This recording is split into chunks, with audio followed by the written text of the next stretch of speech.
চলুন আপনাদেরকে 1 মিনিটে 1 রাত 2 দিনের জন্য বকখালি ঘুরিয়ে আনি। প্রথমে আপনারা শিয়ালদা কিংবা ধর্মতলা থেকে বাস বা ট্রেনে চলে যাবেন নামখানা কিংবা বকখালি ডিরেক্ট। আপনার বুকিং করা হোটেলে উঠে যাবেন, উঠে যাওয়ার পরে চলে যাবেন স্নান করতে। সমুদ্র সৈকতটা দুর্দান্ত লাগে, অনেকটা দূরে চলে গেছে এখন বর্তমানে, বাট তাও ভালো লাগবে। তারপরে খিদে পেয়ে যাবে প্রচুর, চলে আসবেন যে কোনো একটা রেস্টুরেন্টে। আমরা গিয়েছিলাম আদি বনশ্রী, খুব ভালো খাবার ছিল।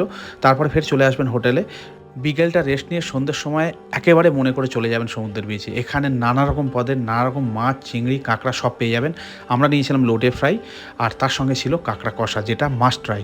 সকাল সকাল উঠে আপনারা চলে যাবেন সাইট সিন করতে। প্রথমে চলে যাবেন আপনারা বেনফিশ, ফেজারগঞ্জেই আছে, এখানে দেখবেন প্রচুর মাছ নামানো হয়, সেটা দেখতে পারবেন। তারপর চলে যাবেন সানসেট পয়েন্ট, তারপরে চলে যাবেন ফেজারগঞ্জ সি বিচ, তারপর সেখান থেকে চলে যাচ্ছেন আপনারা হেনরিজ আইল্যান্ড। হেনরিজ আইল্যান্ড থেকে ঘুরে আসার পরে একটা ভালো হোটেল দেখে দুপুরের খাওয়া দাওয়া করে চলে যাবেন বাস স্ট্যান্ড কিংবা স্টেশনে, সেখান থেকে আপনার গন্তব্যে আপনি ফিরে আসছেন। ফুল ভিডিও দেখার জন্য চ্যানেল